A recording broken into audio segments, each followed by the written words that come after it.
Super prime at 9 ನಲ್ಲಿ ಇವತ್ತಿನ ಇಡೀ ದಿವಸದ ಪ್ರಮುಖ ಬೆಳವಣಿಗೆಗಳ ವಿಶೇಷ ವರದಿಗಳನ್ನು ನಿಮಗೆ ತೋರಿಸ್ತಾ ಹೋಗ್ತೀನಿ. ಅದಕ್ಕಿಂತ ಮುಂಚಿತವಾಗಿ ರಾಜ್ಯ, ದೇಶ ಹಾಗೂ ವಿದೇಶಗಳಲ್ಲಿ ನಡೆದಿರುವ ಟಾಪ್ 18 ಸುದ್ದಿಗಳನ್ನು ನೋಡೋಣ. ಸಿಎಂ ತವರು ಜಿಲ್ಲೆಯಲ್ಲಿ ಭ್ರೂಣ ಹತ್ಯೆ ಜಾಲವನ್ನು ಭೇದಿಸಲಾಗಿದೆ. ಮೈಸೂರು ತಾಲೂಕಿನ ಹನುಗನಹಳ್ಳಿಯಲ್ಲಿ ಆರೋಗ್ಯ ಇಲಾಖೆ ಹಾಗೂ ಪೊಲೀಸರು ಜಂಟಿ ಕಾರ್ಯಾಚರಣೆ ನಡೆಸಿ ಭ್ರೂಣ ಹತ್ಯೆ ಮಾಡ್ತಾ ಇದ್ದಂಥವರನ್ನ ಅರೆಸ್ಟ್ ಮಾಡಿದ್ದಾರೆ. ಐಷಾರಾಮಿ ಮನೆಯಲ್ಲಿ ಭ್ರೂಣ ಪರೀಕ್ಷೆ ನಡೆಸಿ ಹೆಣ್ಣು ಮಗುವಾಗಿದ್ರೆ ಗರ್ಭಪಾತ ಮಾಡಿಸ್ತಾ ಇದ್ರಂತೆ. ಬನ್ನೂರಿನ ಎಸ್ಕೆ ಆಸ್ಪತ್ರೆಯ ಮಾಲಕಿ ಶ್ಯಾಮಲಾ, ಬೇರಿಯಾ ಮೂಲದ ಶಿವಕುಮಾರ್, ಡಿ ಸಾಲುಂಡಿ ಗ್ರಾಮದ ಹರೀಶ್ ಎನ್ನುವರನ್ನ ಪೊಲೀಸರು ಬಂಧಿಸಿದ್ದಾರೆ. ತಮ್ಮನ್ನು ಅಮಾವಾಸ್ಯೆ ಅಂತ ಹೇಳಿದ್ದ ಸಿಎಂ ಸಿದ್ದರಾಮಯ್ಯಗೆ ಸಂಸದ ತೇಜಸ್ವಿ ಸೂರ್ಯ ತಿರುಗೇಟು ಕೊಟ್ಟಿದ್ದಾರೆ. ಈ ರೀತಿ ವೈಯಕ್ತಿಕ ಟೀಕೆ ಶೋಭೆ ತರುವುದಿಲ್ಲ. ಸಿದ್ದರಾಮಯ್ಯಗೆ ಅಮಾವಾಸ್ಯೆ ಹುಣ್ಣಿಮೆಗೆ ವ್ಯತ್ಯಾಸ ಗೊತ್ತಿಲ್ಲ. ಅಮಾವಾಸ್ಯೆ ದಿನ ಸೂರ್ಯ ಇರಲ್ಲ ಅಂತ ಕನ್ಫ್ಯೂಸ್ ಆಗಬೇಡಿ.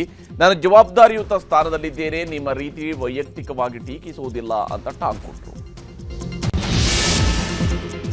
2-3 ದಿನಗಳಲ್ಲಿ ರಾಜ್ಯದ ಹೊಸ ಏರ್ಪೋರ್ಟ್ಗಳ ಕುರಿತ ರಿಪೋರ್ಟ್ ಬರಲಿದೆ ಅಂತ ಸಚಿವ ಎಂಪಿ ಪಾಟೀಲ್ ಹೇಳಿದ್ದಾರೆ. ಏರ್ಪೋರ್ಟ್ ಅಥಾರಿಟಿಯವರು 3 ಸ್ಥಳ ವೀಕ್ಷಣೆ ಮಾಡಿ ಹೋಗಿದ್ದು ಅಧ್ಯಯನ ಮಾಡಿ ಅಭಿಪ್ರಾಯ ಕೊಡ್ತಾರೆ. ಅದಾದ ಬಳಿಕ ಎಕ್ಸ್ಪರ್ಟ್ ಕಮಿಟಿ ರಚಿಸ್ತೀವಿ. ಹೊಸದಾಗಿ ಏರ್ಪೋರ್ಟ್ ನಿರ್ಮಿಸಿರುವ ಸಂಸ್ಥೆಗಳನ್ನು ಕರೆಸಿ ಚರ್ಚಿಸಿ ವಿಮಾನ ನಿಲ್ದಾಣಗಳ ನಿರ್ಮಾಣದ ಬಗ್ಗೆ ನಿರ್ಧರಿಸ್ತೀವಿ ಅಂತ ಹೇಳಿದ್ದಾರೆ. ಡಿಸಿಎಂ ಡಿಕೆ ಶಿವಕುಮಾರ್ ಬೆಂಗಳೂರು ದಕ್ಷಿಣದ ಹಲವೆಡೆ ರಸ್ತೆಗಳ ಪರಿಶೀಲನೆಯನ್ನು ನಡೆಸಿದ್ದಾರೆ. ಬನ್ನೇರುಘಟ್ಟ ರಸ್ತೆ, ಜಿಗಣಿ, ಬೊಮ್ಮಸಂದ್ರ ಕೈಗಾರಿಕಾ ಪ್ರದೇಶ, ಎಲೆಕ್ಟ್ರಾನಿಕ್ ಸಿಟಿ, ಚಂದಾಪುರದಲ್ಲಿ ರೌಂಡ್ಸ್ ಹಾಕಿ ಖುದ್ದು ಪರಿಶೀಲನೆ ನಡೆಸಿದರು. ಇದಕ್ಕೂ ಮೊದಲು ಮಾತನಾಡಿರುವ ಡಿಸಿಎಂ, ನಾಳೆ ಜಿಬಿಎ ಮೀಟಿಂಗ್ ನಡೆಯಲಿದ್ದು ಜಿಬಿಎ ಕಾರ್ಯವ್ಯಾಪ್ತಿ ಕುರಿತು ನಿರ್ಧರಿಸುತ್ತೀವಿ ಅಂತ.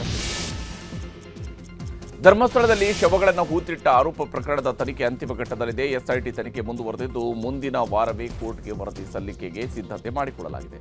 ಈ ಬಗ್ಗೆ ಸರ್ಕಾರ ಕೂಡ ಶೀಘ್ರ ವರದಿ ನೀಡುವಂತೆ ಎಸ್ಐಟಿಗೆ ಸೂಚಿಸಿತ್ತು. ಹೀಗಾಗಿ ಮುಂದಿನ ವಾರ ವರದಿ ಸಲ್ಲಿಕೆಯಾಗಲಿದ್ದು ಭಾರೀ ಕುತೂಹಲ ಮೂಡಿಸಿದೆ.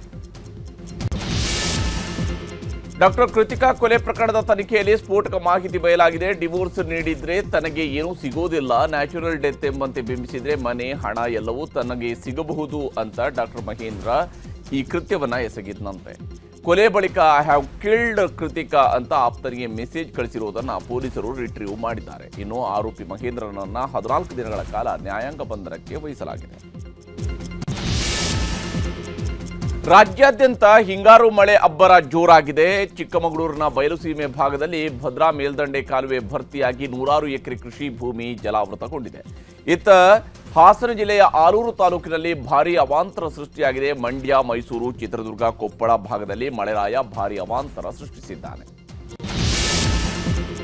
ರಾಜ್ಯಾದ್ಯಂತ ಇನ್ನೂ 3 ದಿನಗಳ ಕಾಲ ಭಾರೀ ಮಳೆಯ ಬಗ್ಗೆ ಹವಾಮಾನ ಇಲಾಖೆ ಮುನ್ಸೂಚನೆ ನೀಡಿದೆ. ಬೆಂಗಳೂರು ಸೇರಿದಂತೆ ರಾಜ್ಯದ ಎಲ್ಲಾ ಜಿಲ್ಲೆಗಳಿಗೂ ಕೂಡ ಯೆಲ್ಲೋ ಅಲರ್ಟ್ ಅನ್ನ ನೀಡಲಾಗಿದೆ. ಅಲ್ಲದೆ ಉತ್ತರ ಕನ್ನಡ, ಉಡುಪಿ ಜಿಲ್ಲೆಗಳಿಗೆ ಆರೆಂಜ್ ಅಲರ್ಟ್ ನೀಡಲಾಗಿದೆ. ಈ ಮಧ್ಯೆ ಅರಬ್ಬಿ ಸಮುದ್ರದಲ್ಲಿ ಅಲೆಗಳು ರೌದ್ರಾವತಾರ ತಾಳ್ತಾ ಇದ್ದು ಅಕ್ಟೋಬರ್ 26ರವರೆಗೆ ಮೀನುಗಾರಿಕೆಗೆ ನಿರ್ಬಂಧ ವಿಧಿಸಲಾಗಿದೆ. ವರ್ಷಕ್ಕೊಮ್ಮೆ ನಡೆಯುವ ಹಾಸನಾಂಬ ಉತ್ಸವಕ್ಕೆ ತೆರೆ ಬಿದ್ದಿದೆ. ಮಧ್ಯಾಹ್ನ 1 ಗಂಟೆ 6 ನಿಮಿಷಕ್ಕೆ ಶಾಸ್ತ್ರೋಕ್ತವಾಗಿ ದೇಗುಲವನ್ನು ಬಂದ್ ಮಾಡಲಾಗಿದೆ. ಈ ಬಾರಿ ಒಟ್ಟು 15 ದಿನಗಳ ಕಾಲ ನಡೆದಂತಹ ದೇವಿಯ ದರ್ಶನದ ಸಂದರ್ಭದಲ್ಲಿ 26 ಲಕ್ಷ ಮಂದಿ ಹಾಸನಾಂಬೆಯ ದರ್ಶನ ಪಡೆದಿದ್ದಾರೆ. ಟಿಕೆಟ್ ಮತ್ತು ಲಡ್ಡು ಮಾರಾಟದಿಂದ ಬರೋಬ್ಬರಿ 22 ಕೋಟಿ ರೂಪಾಯಿ ಸಂಗ್ರಹವಾಗಿದ್ದು ಹುಂಡಿ ಎಣಿಕೆ ಇನ್ನೂ ಬಾಕಿ ಉಳಿದಿದೆ.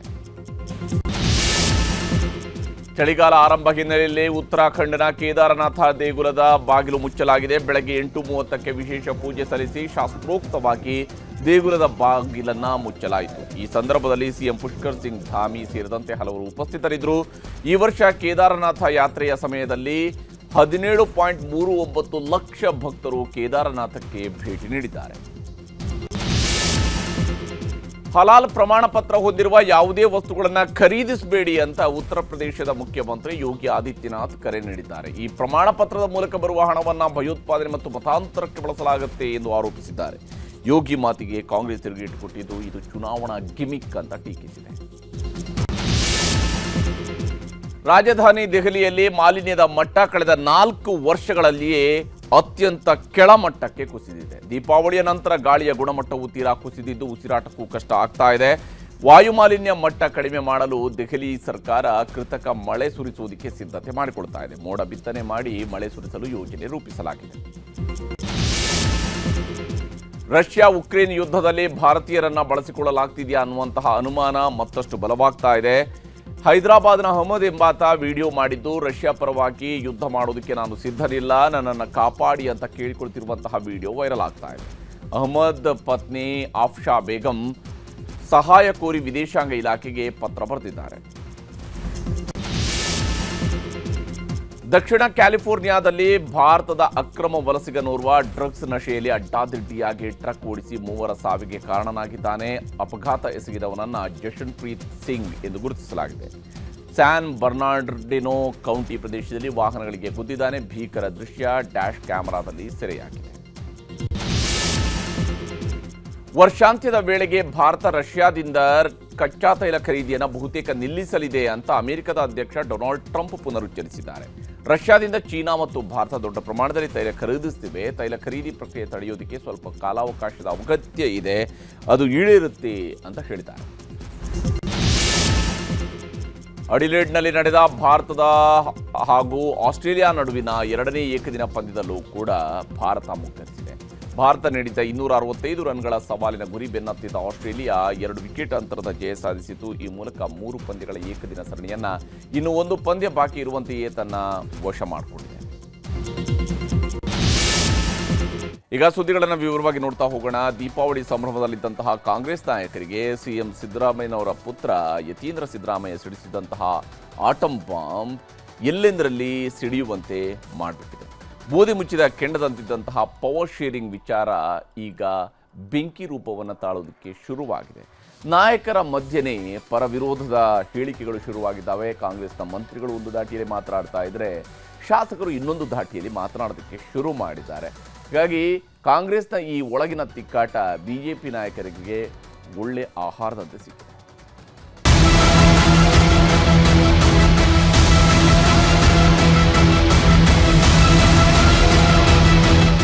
ನಿನ್ನೆ ದೀಪಾವಳಿಯ ಬಲಿಪಾಡ್ಯಮಿಗೆ ರಾತ್ರಿ ಪಟಾಕಿ ಹೊಡಿಬೇಕು ಅಂತ ಮಕ್ಕಳು ಪ್ಲಾನ್ ಮಾಡಿಕೊಂಡಿದ್ದರೆ ಮಧ್ಯಾಹ್ನದ ವೇಳೆಗೆ ಬೆಳಗಾವಿಯಲ್ಲೊಬ್ಬರು ಆಟಂ ಬಾಂಬ್ ಹೊಡೆದಿದ್ರು. ಅವರು ಸಿಡಿಸಿದ ಆಟಂ ಬಾಂಬ್ಗೆ ರಾಜ್ಯ ರಾಜಕಾರಣವೇ ಶೇಕ್ ಆಗೋದಕ್ಕೆ ಶುರುವಾಗಿದೆ. ಕಾಂಗ್ರೆಸ್ ಪಾಳ್ಯದಲ್ಲಂತೂ ದೊಡ್ಡ ಸಂಚಲನವನ್ನೇ ಸೃಷ್ಟಿಸಿದೆ. ಅಂಥದ್ದೊಂದು ಮಾತಿನ ಬಾಂಬ್ ಸಿಡಿಸಿದವರು ಸಿಎಂ ಪುತ್ರ ಕಾಂಗ್ರೆಸ್ನ ಎಂಎಲ್ಸಿ ಡಾಕ್ಟರ್ ಯತೀಂದ್ರ ಸಿದ್ದರಾಮಯ್ಯ. ಇವತ್ತು ತಂದೆಯವರು ಈಗ ಇನ್ನೇನು ರಾಜಕೀಯ ಕೊನೆಗಾಲದಲ್ಲಿ ಇದ್ದಾರೆ, ಅವರ ರಾಜಕೀಯ ಬದುಕಿನ ಕೊನೆ ಘಟ್ಟದಲ್ಲಿದ್ದಾರೆ. ಅಂತ ಸಮಯದಲ್ಲಿ ಈ ರೀತಿ ವೈಚಾರಿಕವಾಗಿ ಪ್ರಗತಿ ಪರವಾದಂತಹ ಸಿದ್ಧಾಂತ ಇಟ್ಕೊಂಡಿರೋರಿಗೆ ಮಾರ್ಗದರ್ಶನ ಮಾಡೋದಕ್ಕೆ, ಅವ್ರಿಗೆ ನೇತೃತ್ವ ವಹಿಸ್ಕೊಳ್ಳೋಕೆ ಒಬ್ರು ನಾಯಕರು ಬೇಕು. ಸರ್ ಜಾರಕಿಹೊಳಿ ಅವರು ಅಂತ ಒಂದು ಜವಾಬ್ದಾರಿನ ವಹಿಸ್ಕೋತಾರೆ. ಕಾಂಗ್ರೆಸ್ ಪಕ್ಷದ ಸಿದ್ಧಾಂತ ನಂಬಿಕೆ ಇಟ್ಕೊಂಡಿರುವಂತ ಎಲ್ಲ ರಾಜಕಾರಣಿಗಳಿಗೆ, ಯುವ ನಾಯಕರಿಗೆ ಅವ್ರು ಮಾದರಿಯಾಗಿ ನಮ್ಮನ್ನು ಮುನ್ನಡೆಸ್ತಾರೆ ಅನ್ನೋ ಒಂದು ನಂಬಿಕೆ ನನಗಿದೆ. ಸೊ ಹಾಗಾಗಿ ಈ ರೀತಿ ಒಂದು ತತ್ವಬದ್ಧತೆ ಇರುವಂತಹ ನಾಯಕರು ಸಿಗೋದು ಬಹಳ ಕಷ್ಟ ಅಂತ ಕೆಲಸನ ಜಾರಕಿಹೊಳಿ ತಂದೆಯವರು ಯಾವಾಗಲೂ ಕೂಡ ಸಾಮಾಜಿಕ ನ್ಯಾಯದಲ್ಲಿ ನಂಬಿಕೆ ಇಟ್ಕೊಂಡಿರುವಂತಹದ್ದು, ಕಾಂಗ್ರೆಸ್ ಜಾತ್ಯತೀತ ಸಿದ್ಧಾಂತ ನಂಬಿಕೆ ಇಟ್ಕೊಂಡಿರೋದು. ಅದೇ ಸಿದ್ಧಾಂತಗಳಲ್ಲಿ ಸತೀಶ್ ಜಾರಕಿಹೊಳಿ ಅವರು ಕೂಡ ನಂಬಿಕೆ ಇಟ್ಕೊಂಡು ಅದೇ ಪ್ರಕಾರ ನಡ್ಕೊಂಡು ಹೋಗ್ತಿರೋರು. 2028 ಆದಮೇಲೆ ಚುನಾವಣೆಗೆ ತಂದೆಯವ್ರು ನಿಂತ್ಕೊಳ್ಳಲ್ಲ ಅಂತ ಹೇಳಿದ್ದಾರೆ. ಸೊ ಅದಾದ್ಮೇಲೆ ಆ ಕಾಂಗ್ರೆಸ್ ಸಿದ್ಧಾಂತನ ಇಟ್ಕೊಂಡು, ಜಾತ್ಯತೀತ ಸಿದ್ಧಾಂತ ಇಟ್ಕೊಂಡು ಎಷ್ಟೊಂದು ಜನ ರಾಜಕಾರಣಿಗಳು ಇದ್ದಾರೆ ನಮ್ಮ ಪಕ್ಷದಲ್ಲಿ, ಬಹಳಷ್ಟು ಯುವ ರಾಜಕಾರಣಿಗಳಿದ್ದಾರೆ. ಸೊ ಅವ್ರನ್ನೆಲ್ಲ ಅವ್ರು ಲೀಡ್ ಮಾಡಲಿ, ಅವ್ರಿಗೆಲ್ಲರೂ ಮಾರ್ಗದರ್ಶನ ಕೊಡಲಿ ಅಂತ ಅಷ್ಟೇ. ಹೀಗೆ ಸಿದ್ದರಾಮಯ್ಯನವರ ಅಹಿಂದ ನಾಯಕತ್ವಕ್ಕೆ ಸತೀಶ್ ಜಾರಕಿಹೊಳಿಯವರೇ ಸೂಕ್ತ ಉತ್ತರಾಧಿಕಾರಿ ಎಂದು ಖುದ್ದು ಸಿಎಂ ಪುತ್ರನೇ ಘೋಷಿಸಿರುವುದು ಮಹತ್ವ ಪಡೆದಿದೆ. ಸಹಜವಾಗಿಯೇ ಇದರಿಂದಾಗಿ ಡಿಸಿಎಂ ಡಿಕೆ ಶಿವಕುಮಾರ್ ಟೀಮ್ ಗರಂ ಆಗಿದ್ರೆ ಸಿಎಂ ಸಿದ್ದರಾಮಯ್ಯ ಟೀಮ್ ಆಕ್ಟಿವ್ ಆಗಿದೆ. ಹೈಕಮಾಂಡ್ ಮಟ್ಟದಲ್ಲೂ ಏನೆಲ್ಲ ಆಗುತ್ತೆ ಎಂಬ ಕುತೂಹಲವೂ ಕೆರಳಿದೆ. ಅಹಿಂದ ನಾಯಕರಷ್ಟೇ ಪಕ್ಷ ಲೀಡ್ ಮಾಡಿದ್ರೆ ಉಳಿದವರ ಕಥೆ ಏನು ಎಂಬೆಲ್ಲ ಜಾತಿ ಲೆಕ್ಕಾಚಾರದೊಂದಿಗೆ ಭವಿಷ್ಯದ ಬಗ್ಗೆಯೂ ನಾಯಕರಿಗೆ ತಳಮಳ ಉಂಟಾಗಿದೆ. ಅವರು ಮಾತಾಡಿದ್ದು ಸರ್ಕಾರದ ಪಕ್ಷದ ಬದ್ಧತೆ ಬಗ್ಗೆ, ಸಮಾಜದ ಬದ್ಧತೆ ಬಗ್ಗೆ ಮಾತಾಡಿದ್ದಾರೆ. ಸ್ವಾಭಾವಿಕವಾಗಿ ಸತೀಶ್ ಜಾರಕಿಹೊಳಿ ಅವರು ಹಿಂದೆ ಅಹಿಂದ ವರ್ಗದ ಆರ್ಗನೈಸೇಷನ್ ಅಲ್ಲಿ ಇನ್ವಾಲ್ವ್ ಆಗಿದ್ರಿಂದ ಅವರಿಗೆ ಆ ಬದ್ಧತೆ ಇದೆ ಅನ್ನೋ ಮಾತನ್ನ ಹೇಳಿದ್ದಾರೆ. ತಪ್ಪೇನಿಲ್ಲ. ಸೈದ್ಧಾಂತಿಕವಾಗಿ ಸಾಕಷ್ಟು ಜನ ನಮ್ಮ ಪಾರ್ಟಿನಲ್ಲಿ ಏನು ನಮ್ಮ ಕಾಂಗ್ರೆಸ್ ಐಡಿಯಾಲಜಿನ ಮುಂದುವರ್ಸ್ಕೊಂಡು ಹೋಗ್ತಾ ಇದ್ದಾರೆ.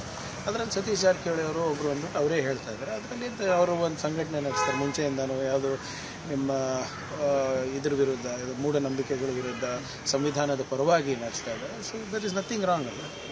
ಸಮಸ್ಯೆ ಏನಿದೆ?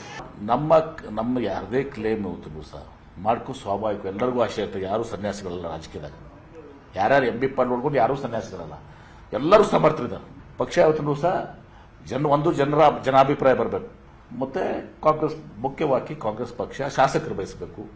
ಅವರೇನಾದರೂ ಹೇಳಿದ್ರೆ ಅದು ವೈಯಕ್ತಿಕ ಅಭಿಪ್ರಾಯ ಮಾಡ್ಬೋದು. ಏನೈತಿ, ನಾಯಕರು ಸುಮ್ಮನೆ ನಾನು ನೀನು ನಾಯಕನ ಮಾಡೋಕ್ಕಾಗೋದಿಲ್ಲ. ನಾಯಕನಾಗಿ ಹೊರಹೊಮ್ಮಬೇಕು. ಆ ನಾಯಕತ್ವ ಸತೀಶ್ ಜಾರಕಿಹೊಳಿ ಇದೆ. ಹೀಗೆ ಸತೀಶ್ ಜಾರಕಿಹೊಳಿ ಪರ ಯತೀಂದ್ರ ಬ್ಯಾಟಿಂಗ್ ಮಾಡೋವಾಗಲೇ ಸತೀಶ್ ಕೂಡ ಸಿಎಂ ಪಟ್ಟದ ಕನಸಿಗೆ ರೆಕ್ಕೆ ಪುಕ್ಕ ಕಟ್ಟಿಕೊಂಡಂತೆಯೇ ಮಾತನಾಡಿದ್ದಾರೆ. ಸಿಎಂ ಸ್ಥಾನದ ಬಗ್ಗೆ ಹೈಕಮಾಂಡ್ ನಿರ್ಧಾರ ಮಾಡಬೇಕು, ಶಾಸಕರ ಅಭಿಪ್ರಾಯ ಮುಖ್ಯವಾಗುತ್ತೆ ಎಂದರು. ಅಹಿಂದ ನಾಯಕತ್ವ ಇದ್ದೇ ಇದೆ, ಇಲ್ಲದಿದ್ದರೆ ಸಂಘಟನೆ ಆಗಲ್ಲ. ಅದೆಲ್ಲವನ್ನು ನಾನು 2028ಕ್ಕೆ ಕ್ಲೈಮ್ ಮಾಡಿಕೊಳ್ಳುತ್ತೇನೆ ಎಂದರು. ಸ್ವಾಭಾವಿಕವಾಗಿ ಎಲ್ಲರೂ ಆಸೆ ಇದ್ದೇ ಇರ್ತದೆ, ನಾವು ಆಗಬೇಕಂತ. ನಮ್ಮ ಪಕ್ಷದಲ್ಲಿ ಸುಮಾರು 5-6 ಜನ ಮುಖ್ಯಮಂತ್ರಿ ಆಗಲಿಕ್ಕೆ ಇದ್ದಾರೆ, ಸ್ಪರ್ಧೆಯಲ್ಲಿ ಇದ್ದಾರೆ. ಅವ್ರು ಕ್ಲೇಮ್ ಮಾಡೇ ಮಾಡ್ತಾರೆ, ಅದ್ರ ಏನು ತಪ್ಪೇನಂತ ಹೇಳಕ್ಕಾಗೋದು. ಅಂತಿಮವಾಗಿ ಹೈಕಮಾಂಡ್ ತೀರ್ಮಾನ ಮಾಡಬೇಕಾಗ್ತದೆ. ನಾವು ಹೈಕಮಾಂಡ್ ತೀರ್ಮಾನಕ್ಕೆ ಎಲ್ಲರೂ ಬದ್ಧರಾಗಿರ್ಬೇಕು. ನೀವು CM ಹ್ಯಾಂಡ್ ಓವರ್ ಮಾಡ್ಕೋಬಹುದು, KPP ಅಧ್ಯಕ್ಷ ಹ್ಯಾಂಡ್ ಓವರ್ ಮಾಡ್ಕೋಬಹುದು. ಅಹಿಂದ ನಾಯಕತ್ವ ನೀವು ಕಟ್ಟಬೇಕು, ಬೆಳೆಸಬೇಕು. ಜನ ಒಪ್ಪಿದಾಗ ಅದು ನೇತೃತ್ವ ಸಿಗ್ತೈತೆ, ಹೊರತಾಗಿ ಅದು ಯಾರಿಂದ ಹ್ಯಾಂಡ್ ಓವರ್ ಆಗೋದಿಲ್ಲ. ಯಾವಾಗ ಮಾಡಬೇಕು, ಯಾರು ಮಾಡಬೇಕಂತ ತೀರ್ಮಾನ ಮಾಡೋದು ಪಕ್ಷ. ಸೊ ನೋಡೋಣ, ವೇಟ್ ಮಾಡೋಣ. ಯಾವುದೇ ಮಾತು ಇಲ್ಲ, ವೇಟ್ ಮಾಡೋಣ. ಈಗೇನು ಹೇಳಿದ್ರು ಕೂಡ ಭಾಳ ಅರ್ಲಿ ಆಗ್ತೈತೆ, ಟು ಅರ್ಲಿ. ವೇಟ್ ಮಾಡೋಣ. ಸಿದ್ದು ಉತ್ತರಾಧಿಕಾರಿ ಸತೀಶ್ ಅನ್ನುತ್ತಲೇ ಡಿಕೆ ಟೀಮ್ ಕೂಡ ಆಕ್ಟಿವ್ ಆಗಿದೆ. ಕ್ರಾಂತಿ ಕಹಳೆಯ ಬೆನ್ನಲ್ಲೇ ರಾಜ್ಯಕ್ಕೆ ಬರುವಂತೆ ರಾಹುಲ್ ಗಾಂಧಿಗೆ ಆಹ್ವಾನ ನೀಡಲಾಗಿದೆ. ಗೌರಿಬಿದನೂರಿನ ವಿದುರಾಶ್ವತ್ಥದಲ್ಲಿ ಕೆಪಿಸಿಸಿಯಿಂದ ನವೆಂಬರ್ 9ರಂದು ನಡೆಯಲಿರುವ ಗಾಂಧಿ ಶತಮಾನೋತ್ಸವ ಕಾರ್ಯಕ್ರಮಕ್ಕೆ ಆಹ್ವಾನ ನೀಡಲಾಗಿದೆ. ಬಿಹಾರ ಚುನಾವಣೆ ಇರುವ ಕಾರಣಕ್ಕೆ ರಾಜ್ಯಕ್ಕೆ ಬರುವ ಬಗ್ಗೆ ಇನ್ನೂ ಗ್ರೀನ್ ಸಿಗ್ನಲ್ ನೀಡಿಲ್ಲ. ಒಂದು ವೇಳೆ ರಾಹುಲ್ ಗಾಂಧಿ ಬಂದ್ರೆ ರಾಜ್ಯದಲ್ಲಿ ನಡೆಯುತ್ತಾ ನಾಯಕತ್ವ ಬದಲಾವಣೆ ಎಂಬ ಚರ್ಚೆ ಎದ್ದಿದೆ. ಹಾಗಾಗಿ ಎಲ್ಲದಕ್ಕೂ ಸೂಕ್ತ ವೇದಿಕೆಯಲ್ಲೇ ಉತ್ತರ ಕೊಡ್ತೇನೆ ಅಂದ್ರು D K Shivakumar. I don't want to comment anything now. I don't want to be a part of media. I will discuss later at the appropriate time. ಈ ಮಧ್ಯೆ ಡಿಕೆಶಿ ಆಪ್ತರು ಸಹಜವಾಗೇ ಎಂದಿನಂತೆ ಡಿಕೆ ಪರ ಬ್ಯಾಟಿಂಗ್ ಮಾಡುತ್ತಿದ್ದಾರೆ. ಯಾರದ್ದು ಚಮತ್ಕಾರ, ಯಾರದ್ದು ಬಲಾತ್ಕಾರ ಎಂದು ಯತೀಂದ್ರ ವಿರುದ್ಧ ಗರಂ ಆದ್ರು ಡಿಕೆ ಆಪ್ತ ಶಾಸಕ ಇಕ್ಬಾಲ್ ಹುಸೇನ್. ಆ ರೀತಿ ಹೇಳಿಕೆ ಕೊಡಬೇಡದಾಗಿತ್ತು, ಗೊಂದಲ ಸೃಷ್ಟಿ ಮಾಡೋದು ಬೇಡ ಅಂಥೇಳಿ ನಾನು ಡಾಕ್ಟರ್ ಯತೀಂದ್ರ ಅವ್ರಿಗೆ ಹೇಳ್ತೀನಿ. DK ಶಿವಕುಮಾರ್ ಅವರು ಸಮರ್ಥಕವಾಗಿ ಪಕ್ಷವನ್ನು ಸಂಘಟನೆ ಮಾಡ್ತಾ ಇದ್ದಾರೆ, ಪಕ್ಷವನ್ನು ಜೊತೆಲಿ ತಗೊಂಡು ಹೋಗ್ತಾ ಇದ್ದಾರೆ. ಯಾರು ಮಾಡಿದ್ರೆ ಚಮತ್ಕಾರ, ಯಾರು ಮಾಡಿದ್ರೆ ಬಲಾತ್ಕಾರ ಅಂತ ನೀವೇ ಕೇಳಬೇಕು. ಕಾಂಗ್ರೆಸ್ನೊಳಗಿನ ಬೆಳವಣಿಗೆಗಳು, ಡಾಕ್ಟರ್ ಯತೀಂದ್ರ ಮಾತಿನ ಕಂಪನದ ತೀವ್ರತೆ ಅರಿತ ಬಿಜೆಪಿ ಒಳಗೊಳಗೆ ಖುಷಿ ಪಡುತ್ತಿದೆ. ಸಿಎಂ ಕುರ್ಚಿಗಾಗಿ ದೇವಸ್ಥಾನಗಳನ್ನು ಸುತ್ತುತ್ತಿರುವ ಡಿಕೆ ಕಥೆ ಏನು ಅಂತ ಕೀಟಲೆ ಮಾಡಿದೆ. 2.5 ವರ್ಷಗಳೇ ಕಳೆದರೂ ಅಭಿವೃದ್ಧಿ ಕೆಲಸಗಳಿಗಿಂತಲೂ ಕುರ್ಚಿ ಭದ್ರ ಮಾಡಿಕೊಳ್ಳೋದೇ ಆಯ್ತು ಎಂದು ಚಾಟಿ ಬೀಸಿದೆ. ದಾರಿ ತಪ್ಪಿದ ಮಗ ಈಗ DK ಶಿವಕುಮಾರ್, ದಾರಿ ತಪ್ಪಿದ ಮಗ. ಟೆಂಪಲ್ಗಿಂತ ಇನ್ನೂ ದೊಡ್ಡ ಟೆಂಪಲ್ ಇದೆ, ರೋಮ್ ಟೆಂಪಲ್, ಅದು ಯಾವುದೋ ಗೊತ್ತಿಲ್ಲ, ಇಟಲಿ ಟೆಂಪಲ್. ಆ ಟೆಂಪಲ್ನ ಸುತ್ತಬೇಕು. ನಿನಗೆ ಚಾಮುಂಡೇಶ್ವರಿ, ಮಾರಮ್ಮ, ಗೌರಮ್ಮ, ರಾಘವೇಂದ್ರ ಸ್ವಾಮಿ ಇವೆಲ್ಲ ಏನು ಉಪಯೋಗ ಇಲ್ಲ ಕಾಂಗ್ರೆಸ್ ಅವ್ರಿಗೆ. ಇಟಲಿ ದೇವರನ್ನ ನೀವು ಪ್ರದಕ್ಷಿಣೆ ಹಾಕಿ ಸರಿಯಾದಂಥ ಕಪ್ಪ ಕಾಣಿಕೆ ಕೊಟ್ಟರೆ ನೀವು ಕಂಟಿನ್ಯೂ, ನೀವು ಮುಖ್ಯಮಂತ್ರಿ ಆಗ್ತೀರಿ, ಇಲ್ಲ ಅಂದ್ರೆ ಇಲ್ಲ. ನೋಡ್ರಿ, ಯತೀಂದ್ರ ಅವರು ಮಾತಾಡಿದ್ದಾರೆ ಅಂದ್ರೆಗಿನ ಅವ್ರ ತಂದೆಯವರು ಈ ರಾಜ್ಯದ ಮುಖ್ಯಮಂತ್ರಿಗಳಂತ ಸಿದ್ದರಾಮಯ್ಯರನ್ನ ಮಾತಾಡಿದಂತೆ. ಯಾಕಂದರೆ ಅವರು ಕ್ಲೂವನ್ನು ಕೊಟ್ಟಿದ್ದಾರೆ. ಏನು ಕ್ಲೂ ಕೊಟ್ಟಿದ್ದಾರೆ? ಮುಂದಕ್ಕೆ ನಮ್ಮ ತಂದೆಯವ್ರದ್ದು ವಯಸ್ಸಾಗ್ತಾ ಇದೆ, ಮುಂದೆ ರಾಜಕಾರಣದಲ್ಲಿ ಅವರು ಮುಂದುವರಿಯಲ್ಲ, ಮುಂದಕ್ಕೆ ಯಾರೊಬ್ಬ ಹಿಂದುಳಿದಂಥ ಒಬ್ಬ ನಾಯಕ ಈ ರಾಜ್ಯದ ಮುಖ್ಯಮಂತ್ರಿಗಳು ಆಗಬೇಕು ಅನ್ನೋಂಥ ಕ್ಲೂ ವಿಧಾನ ಪರಿಷತ್ ಸದಸ್ಯರಾದಂಥ ಸನ್ಮಾನ್ಯ ಯತೀಂದ್ರವರೇ ಕೊಟ್ಟಿರೋ ಕಾರಣ. ಅವರು ಯಾವತ್ತೂ ಕೂಡ ಯಾರಿಗೂ ದಲಿತರಿಗೆ, ಹಿಂದೆ ಮಲ್ಲಿಕಾರ್ಜುನ್ ಖರ್ಗೆ ಅವ್ರನ್ನ ಮುಖ್ಯಮಂತ್ರಿ ಆಗಬೇಕು ಅಂತೇಳಿ 40 ವರ್ಷ ಹೋರಾಟ ಮಾಡಿ ಹೋದರು. ಇವತ್ತು ಪರಮೇಶ್ವರು ಕೂಡ 20 ವರ್ಷದಿಂದ ಮುಖ್ಯಮಂತ್ರಿ ಆಗಬೇಕು ಅಂತ ಹೋರಾಟ ಮಾಡ್ತಾ ಇದ್ದಾರೆ. ಕಾಂಗ್ರೆಸ್ನವರು ಯಾವುದೇ ಕಾರಣಕ್ಕೂ ಅವ್ರನ್ನ ಮುಖ್ಯಮಂತ್ರಿ ಮಾಡೋದಿಲ್ಲ. ಈ ಎಲ್ಲ ಬೆಳವಣಿಗೆಗಳ ಮಧ್ಯೆಯೇ ಸಿಎಂ ಸಿದ್ದರಾಮಯ್ಯ 5 ವರ್ಷ ಪೂರ್ಣಗೊಳಿಸಲು ದೇವರಲ್ಲಿ ಹರಕೆ ಹೊತ್ತಿದ್ದಾರೆ ಸಿದ್ದರಾಮಯ್ಯ ಅಭಿಮಾನಿಗಳು. ಯಾದಗಿರಿ ಜಿಲ್ಲೆಯ ಕಲ್ಯಾಣ ಕರ್ನಾಟಕ ಸಿದ್ದರಾಮಯ್ಯ ಅಭಿಮಾನಿಗಳ ಬ್ರಿಗೇಡ್ ವತಿಯಿಂದ ಮಹಾರಾಷ್ಟ್ರದಲ್ಲಿರುವ ಮಾಳಿಂಗರಾಯ ದೇವರಲ್ಲಿ ಹರಕೆ ಹೊತ್ತಿದ್ದಾರೆ. ಸಿದ್ದರಾಮಯ್ಯ ಅವರಿಗೆ ಯಾವುದೇ ಅಡೆತಡೆ ಬಾರದಂತೆ ಪೂಜೆ ಸಲ್ಲಿಸಿದ್ದಾರೆ. ಈ ಪೂಜೆ ಪುನಸ್ಕಾರಗಳು ಏನೇ ನಡೆದರೂ ರಾಜಕೀಯದ ಚದುರಂಗದಾಟದಲ್ಲಿ ಯಾರು ಯಾರಿಗೆ ಸರಿಯಾದ ಟೈಮಲ್ಲಿ ಚಕ್ಕಿಡ್ತಾರೆ ಎನ್ನುವುದಷ್ಟೇ ಈಗಿರುವ ಕುತೂಹಲ. Bureau report, news 18. RSS versus Priyank Kharge. ಸದ್ಯಕ್ಕೆ ಪಥಸಂಚಲನ ಪರ್ಮಿಷನ್ ವಿಚಾರವಾಗಿ ನಡೀತಾ ಇರುವಂತಹ ರಾಜಕೀಯದ ಜಟಾಪಟಿ ಚಿತ್ತಾಪುರದಲ್ಲಿ ತಾರಕಕ್ಕೆ. ಚಿತ್ತಾಪುರದಲ್ಲಿ ನಾವು ಕೂಡ ಕಾರ್ಯಕ್ರಮವನ್ನು ನಡೆಸ್ತೀವಿ ಅಂತ ಹೇಳಿ ಒಂದಾದ ಮೇಲೊಂದು ಸಂಘಟನೆಗಳು ಈಗ ಅನುಮತಿ ಕೇಳಿ ಪತ್ರವನ್ನು ಕೊಡ್ತಾನೆ ಬಂದಿದ್ದಾರೆ. ಈ ಮಧ್ಯೆ ನಾಳೆ ಕಲಬುರಗಿ ಹೈಕೋರ್ಟ್ ಪೀಠ ನೀಡುವಂತಹ ಆದೇಶದ ಕಡೆಗೆ ಎಲ್ಲರ ಚಿತ್ತ ನೆಟ್ಟಿದೆ.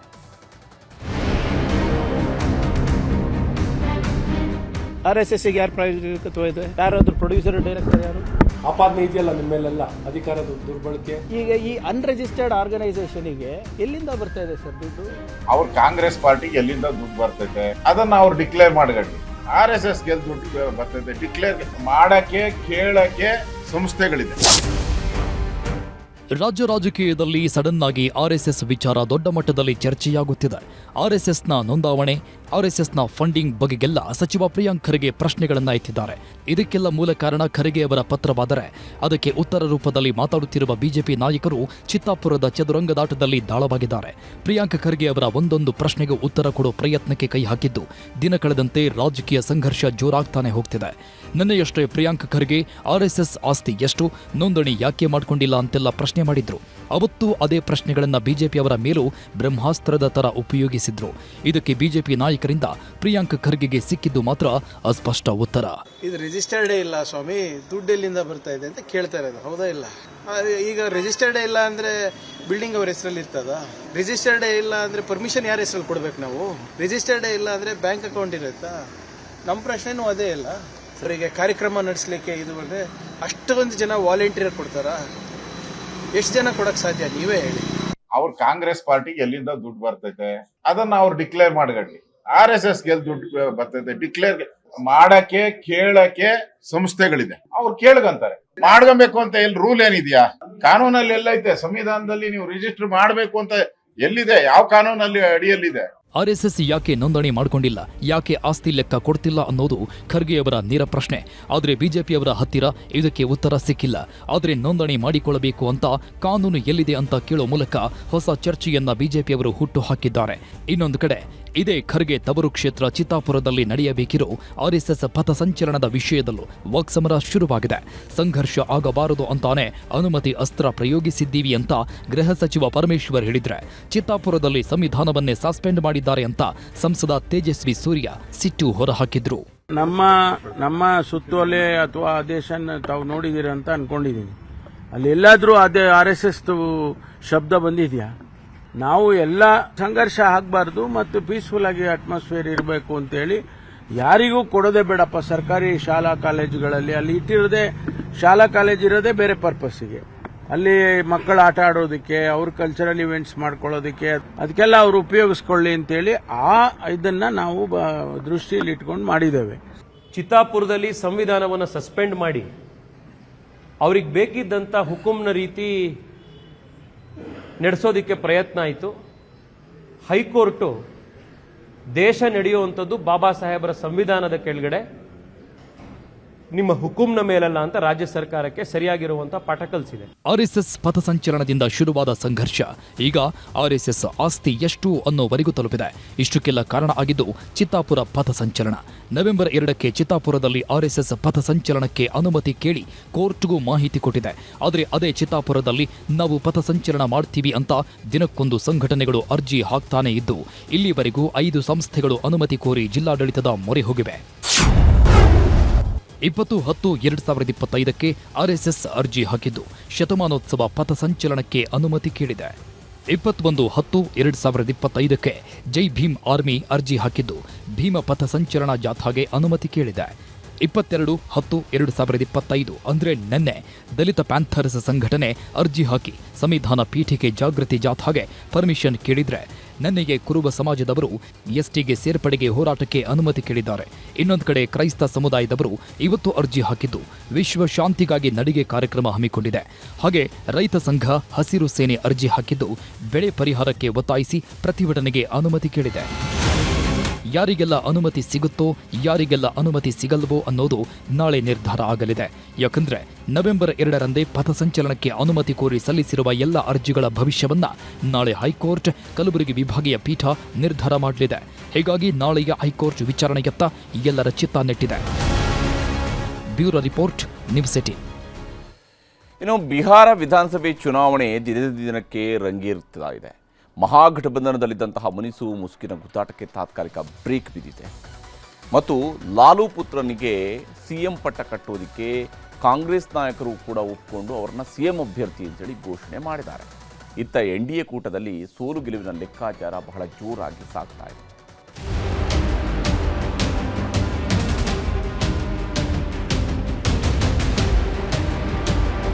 ಬಿಹಾರ ವಿಧಾನಸಭಾ ಚುನಾವಣೆಯಲ್ಲಿ ಲಾಲು ಪ್ರಸಾದ್ ಯಾದವ್, ತೇಜಸ್ವಿ ಯಾದವ್ ಹಠದ ಮುಂದೆ ಕಾಂಗ್ರೆಸ್ ಮಂಡಿಯೂರಿದೆ. ಎಷ್ಟು ದಿನ ನಂಗೆಷ್ಟು ಸೀಟು ನಿಂಗೆಷ್ಟು ಸೀಟು ಅಂತ ಕಚ್ಚಾಡ್ಕೊಳ್ತಿದ್ದ ಕಾಂಗ್ರೆಸ್ ಮತ್ತು ಆರ್ಜೆಡಿ ಮಿತ್ರಕೂಟ ಈಗ ಮುನಿಸು, ಸಿಟ್ಟು, ಬೇಸರವೆಲ್ಲವನ್ನ ಮೂಟೆ ಕಟ್ಟಿ ತೇಜಸ್ವಿ ಯಾದವ್ಗೆ ಕಾಂಗ್ರೆಸ್ ಜೈಕಾರ ಹಾಕಿದೆ.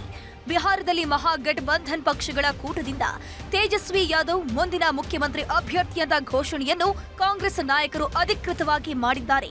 ಕಾಂಗ್ರೆಸ್ಗೆ ಉಪಮುಖ್ಯಮಂತ್ರಿ ಸ್ಥಾನವಾದರೂ ಸಿಗುತ್ತಾ ಅಂದ್ರೆ ಅದೂ ಕೂಡ ಇಲ್ಲ. ಯಾಕಂದ್ರೆ ಡಿಸಿಎಂ ಅಭ್ಯರ್ಥಿಯನ್ನ ಕಾಂಗ್ರೆಸ್ ತ್ಯಾಗ ಮಾಡಿದೆ. ಬಿಹಾರದ ವಿಕಾಸಶೀಲ ಇನ್ಸಾನ್ ಪಕ್ಷದ ಮುಖ್ಯಸ್ಥ, ದಲಿತ ನಾಯಕ ಆಗಿರುವಂತಹ ಮುಖೇಶ್ ಸಾಹಿನಿ ಉಪಮುಖ್ಯಮಂತ್ರಿ ಅಭ್ಯರ್ಥಿ ಅಂತಾನೂ ಕಾಂಗ್ರೆಸ್ ಘೋಷಿಸಿದೆ.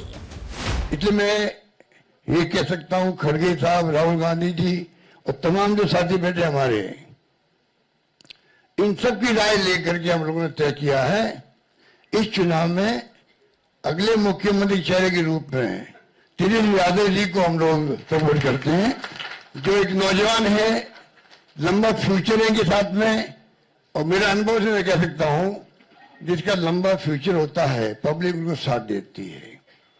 ये नौजवान है, कमिटमेंट रखते हैं.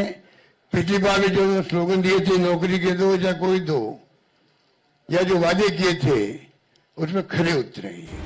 ಇಂಡಿಯಾ ಕೂಟದಿಂದ ತೇಜಸ್ವಿ ಯಾದವ್ ಮುಖ್ಯಮಂತ್ರಿ ಅಭ್ಯರ್ಥಿ ಅಂತ ಘೋಷಣೆ ಆಗ್ತಾ ಇದ್ದಂತೆ ಬಿಜೆಪಿಯ ನಾಯಕರು ತೇಜಸ್ವಿ ಯಾದವ್ ಮತ್ತು ಲಾಲು ಪ್ರಸಾದ್ ಯಾದವ್ ಭ್ರಷ್ಟಾಚಾರದ ಫೈಲ್ ಓಪನ್ ಮಾಡಿದ್ರು. श्रीमान तेजस्वी यादव, आप 420 आईपीसी के आरोपी हैं, सजा है 7 साल. तो आपका ये दावा कि मैं भ्रष्टाचार टॉलरेट नहीं करूंगा, तो इसका जवाब देना जरूरी है. ರವಿಶಂಕರ್ ಪ್ರಸಾದ್ ಆರೋಪಕ್ಕೆ ಸಿಟ್ಟಾಗಿರುವ ತೇಜಸ್ವಿ ಯಾದವ್ ತಾಕತ್ತಿದ್ರೆ ಎನ್ಡಿಎನಿಂದ ಸಿಎಂ ಅಭ್ಯರ್ಥಿ ಯಾರಂತ ಘೋಷಣೆ ಮಾಡಿ ಅಂತ ಸವಾಲ್ ಹಾಕಿದ್ದಾರೆ. ಬಿಜೆಪಿಯಲ್ಲಿ ಆ ಸಂಪ್ರದಾಯ ಇಲ್ಲ. ಚುನಾವಣೆ ಗೆದ್ದ ಮೇಲೆ ಶಾಸಕರ ಅಭಿಪ್ರಾಯವನ್ನ ಸಂಗ್ರಹಿಸಿ ನಿರ್ಧಾರ ಮಾಡೋದಾಗಿಯೂ ಘೋಷಿಸಿದೆ. ಇದು ಎಲ್ಲ ಒಂದ್ ಕಡೆ ಬಿಜೆಪಿಯ ಆಪ್ತ ಜೆಡಿಯು ಮುಖ್ಯಸ್ಥ ಹಾಲಿ ಸಿಎಂ ನಿತೀಶ್ ಕುಮಾರ್ ಸಿಟ್ಟಿಗೂ ಕಾರಣವಾಗಿದೆ. ಅದೇನೇ ಇರಲಿ, ವಿಪಕ್ಷಗಳ ಕೂಟದಿಂದ ತೇಜಸ್ವಿ ಯಾದವ್ ಸಿಎಂ ಅಭ್ಯರ್ಥಿ ಅಂತ ಘೋಷಣೆಯಾಗಿದೆ. ಆದ್ರೆ ತೇಜಸ್ವಿ ಯಾದವ್ ಹೆಸರನ್ನ ಘೋಷಿಸಿದ್ಯಾಕೆ? ಇದರ ಹಿಂದಿನ ಕಾರಣಗಳು ಏನೇನು? ತೇಜಸ್ವಿಯ ಸಿಎಂ ಹಾದಿ ಸಲೀಸಾಗಿದ್ಯಾ ಅಂತ ನೋಡೋದಾದ್ರೆ, ನಿತೀಶ್ ಕುಮಾರ್ ತೇಜಸ್ವಿಗೆ ಕೈಕೊಟ್ಟ ಸಿಟ್ಟು ಲಾಭವಾಗುವ ನಿರೀಕ್ಷೆ ಕಾಂಗ್ರೆಸ್ ಮೈತ್ರಿಕೂಟಕ್ಕಿದೆ. ಇದು ತೇಜಸ್ವಿ ಯಾದವ್ಗೆ ಅನುಕಂಪದ ಮತಗಳಾಗಿ ಬದಲಾಗಬಹುದು ಅನ್ನೋ ನಂಬಿಕೆಯೂ ಇದೆ. ಜೊತೆಗೆ ಕಾಂಗ್ರೆಸ್ ಆಂತರಿಕ ಸಮೀಕ್ಷೆಯಲ್ಲೂ ತೇಜಸ್ವಿ ಪರ ಒಲವು ವ್ಯಕ್ತವಾಗಿದೆ. ಹಾಗೆ ತಂದೆ ಲಾಲು, ತಾಯಿ ರಾಪ್ತಿ ದೇವಿ ರಾಜಕೀಯ ಆಶೀರ್ವಾದವೂ ತೇಜಸ್ವಿಗಿದ್ದು ಬಿಹಾರದ ಮೂಲೆ ಮೂಲೆಯನ್ನ ಅರಿತಿರುವಂತಹ ಚತುರ ಅಂತ ತೇಜಸ್ವಿಯನ್ನೇ ಸಿಎಂ ಅಭ್ಯರ್ಥಿ ಅಂತ ಘೋಷಿಸಲಾಗಿದೆ. ಇನ್ನು ತೇಜಸ್ವಿ ಯಾದವ್ಗೆ ಕಾಂಗ್ರೆಸ್ ಸಿಎಂ ಅಭ್ಯರ್ಥಿಯ ಉಡುಗೊರೆ ಕೊಟ್ಟಿರಬಹುದು. ಆದರೆ ಕಾಂಗ್ರೆಸ್ನ ಷರತ್ತುಗಳಿಗೆ ತೇಜಸ್ವಿ ತಲೆದೂಗಿಸಬೇಕಾದ ಅನಿವಾರ್ಯತೆ ಎದುರಾಗಿದೆ. ಇದು ಸಹಜವಾಗಿ ಆರ್ಜೆಡಿ ಪಕ್ಷದ ಒಳಗೆ ಕಿಡಿ ಹೊತ್ತಿಸಲಿದ್ದು ಬಿಜೆಪಿ, ಜೆಡಿಯು ನಾಯಕರು ಇದನ್ನೇ ಲಾಭ ಮಾಡಿಕೊಳ್ಳೋ ಪ್ರಯತ್ನದಲ್ಲಿರೋದಂತೂ ಸುಳ್ಳಲ್ಲ. Bureau report, news 18. ಬೆಂಗಳೂರಿನ ಹೊರವಲಯದ ಮಾದನಾಯಕನಹಳ್ಳಿ ಠಾಣಾ ವ್ಯಾಪ್ತಿಯಲ್ಲಿ ನಡೆದಿದ್ದಂತಹ ಗ್ಯಾಂಗ್ ರೇಪ್ ಪ್ರಕರಣ ಇಡೀ ರಾಜ್ಯದಲ್ಲಿ ಸಂಚಲನವನ್ನು ಸೃಷ್ಟಿಸಿದೆ. ಸಿಲಿಕಾನ್ ಸಿಟಿಯಲ್ಲಿ ಮಹಿಳೆಯರ ಭದ್ರತೆಯ ಬಗ್ಗೆಯೂ ಕೂಡ ಪ್ರಶ್ನೆಗಳು ಎದ್ದಿವೆ. ಈ ಮಧ್ಯೆ 4 ಕಾಮುಕರಿಗೆ ಕೋಳ ತೊಡಸಿರುವಂತಹ ಪೊಲೀಸರು ಉಳಿದ 2 ಶೋಧ ನಡೆಸ್ತಾ ಇದ್ದಾರೆ. ಪ್ರಶಾಂತವಾದ ಬೆಂಗಳೂರಲ್ಲಿ ಕಾಮುಕರ ಕ್ರೌರ್ಯ, ರಾಜಧಾನಿಗೆ ಕಳಂಕ ತಂದ ಗ್ಯಾಂಗ್ ರೇಪ್ ಕೇಸ್. ಬೆಂಗಳೂರು ಅನ್ನೋ ಮಹಾನಗರ ಕೋಟಿ ಕೋಟಿ ಜನರಿಗೆ ಆಶ್ರಯ ಕೊಟ್ಟಿದೆ. ಮೂಟೆಗಟ್ಟಲೆ ಕನಸು ಕಟ್ಕೊಂಡು ಬೇರೆ ಬೇರೆ ರಾಜ್ಯಗಳಿಂದ ವಿದೇಶಗಳಿಂದಲೂ ಬಂದು ಇಲ್ಲಿ ಬದುಕು ಕಟ್ಟಿಕೊಳ್ಳುತ್ತಿದ್ದಾರೆ. ಐಟಿ ಸಿಟಿ ಅಂತಾನೆ ಕರೆಸಿಕೊಳ್ಳೋ ಬೆಂಗಳೂರಿಗೆ ಅಂತಾರಾಷ್ಟ್ರೀಯ ಮಟ್ಟದಲ್ಲಿ ಹೆಸರಿದೆ. ಆದರೆ ಇಂಥ ಬೆಂಗಳೂರಲ್ಲಿ ಇತ್ತೀಚೆಗೆ ಕಾಮುಕರ ಅಟ್ಟಹಾಸವೂ ಮಿತಿಮೀರಿ ಹೋಗ್ತಿದೆ. ಇದಕ್ಕೆ ಸಾಕ್ಷಿ ನಿನ್ನೆ ಬೆಂಗಳೂರು ಉತ್ತರ ತಾಲೂಕಿನ ಗಂಗೊಂಡನಹಳ್ಳಿಯಲ್ಲಿ ನಡೆದಿರೋ ಪೈಶಾಚಿಕ ಅತ್ಯಾಚಾರ ಪ್ರಕರಣ. ಪೊಲೀಸರ ಹೆಸರಲ್ಲಿ ಮನೆಗೆ ನುಗ್ಗಿ ಗ್ಯಾಂಗ್ ರೇಪ್. ಮಾದನಾಯಕನಹಳ್ಳಿ ವ್ಯಾಪ್ತಿಯ ಗಂಗೊಂಡನಹಳ್ಳಿಯಲ್ಲಿ ಪಶ್ಚಿಮ ಬಂಗಾಳದ ಕೋಲ್ಕತ್ತಾ ಮೂಲದ ಕುಟುಂಬ ವಾಸವಿತ್ತು. ಅಕ್ಕಪಕ್ಕದ 2 ಮನೆಗಳನ್ನ ಬಾಡಿಗೆಗೆ ಪಡೆದು ವಾಸಿಸ್ತಿದ್ರು. ದೀಪಾವಳಿಯಾಗಿದ್ರಿಂದ ಹಬ್ಬ ಆಚರಿಸಿ ಊಟ ಮಾಡಿ ನಿದ್ರೆಗೆ ಜಾರೋ ಹೊತ್ತಲ್ಲೇ 6 ಜನರ ಕಾಮುಕರ ತಂಡ ಮಹಿಳೆ ಮೇಲೆ ಸಾಮೂಹಿಕ ಅತ್ಯಾಚಾರ ಎಸಗಿತ್ತು. ಅದು ಪೊಲೀಸರ ಹೆಸರಲ್ಲಿ. ನಾವು ಪೀಣ್ಯ ಪೊಲೀಸರ ಇನ್ಫಾರ್ಮರ್ಸ್ ಅಂತ ಹೇಳಿ ಮೊದಲು ಮನೆಗೆ ಎಂಟ್ರಿ ಕೊಟ್ರು. ನಿಮ್ಮ ಮನೆಯಲ್ಲಿ ಗಾಂಜಾ ಮಾರಾಟ ನಡೆಯುತ್ತಿದೆ, ವೇಶ್ಯಾವಾಟಿಕೆ ನಡೆಸ್ತಿದ್ದೀರಾ ಅಂತ ನಮಗೆ ಪಕ್ಕಾ ಮಾಹಿತಿ ಬಂದಿದೆ, ಮನೆ ಸರ್ಚ್ ಮಾಡಬೇಕು ಅಂತ ಎಂಟ್ರಿ ಕೊಟ್ರು. ಮನೆ ಒಳಗೆ ಹೋಗ್ತಿದ್ದಂತೆ ಮನೆಯಲ್ಲಿದ್ದ ಸದಸ್ಯರಿಗೆ ಮಾರಕಾಸ್ತ್ರ ತೋರಿಸಿ ಬೆದರಿಕೆ ಹಾಕಿದ್ರು.